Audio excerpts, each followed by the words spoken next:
All right, I want to invite Maddie to come forward.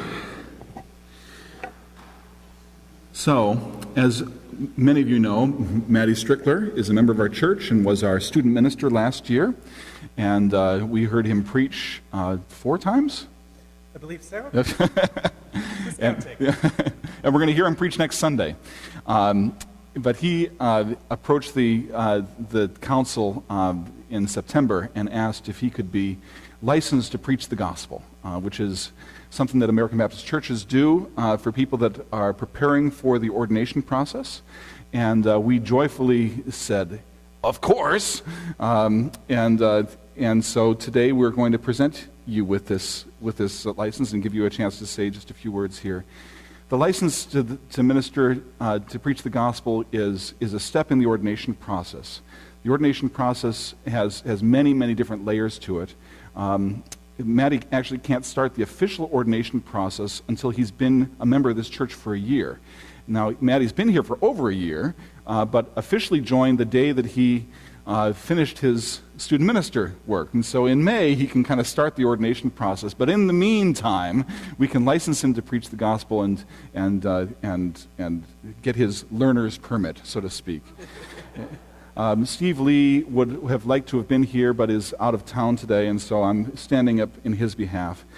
But this license we have here certifies that at a meeting of University Baptist Church, Matthew A. Strickler, has been given evidence of possessing the gifts for the work of the gospel ministry, was licensed to preach the gospel, and to participate in the work of ministry for the period from this date until May 31st, 2015, when his status will be reviewed by the church. And by that time, he ought to be well on his way to the ordination process. It gives him rights and responsibilities when acting as a pastor of a church and authorized by that church to do so. This person shall be considered eligible to administer the ordinance of baptisms, the Lord's Supper, and officiate at funerals and weddings when compatible with the laws of the state. And we know that there are new laws in this state, and so that makes it especially exciting and important. So I want to present this to you. Steve will sign it when he gets back into town. But congratulations. Thank you. All right.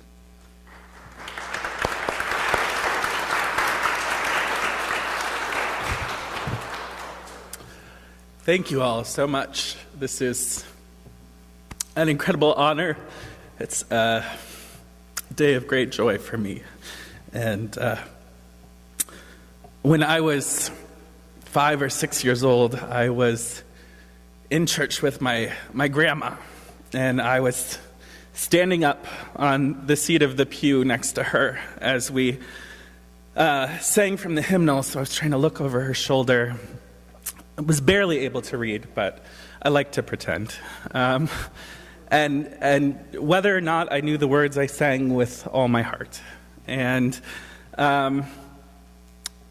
when the hymn ended, she turned to me and said, "You're going to be a preacher someday." And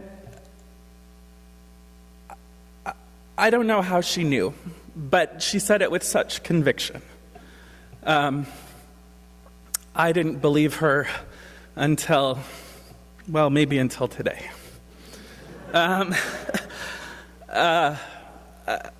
It's been a long and rocky road, as many of you know, for me to come to this place where I'm able to embrace the idea of Christian community as a part of my own identity, and as a place where I am held and loved with the arms of God through all of you people.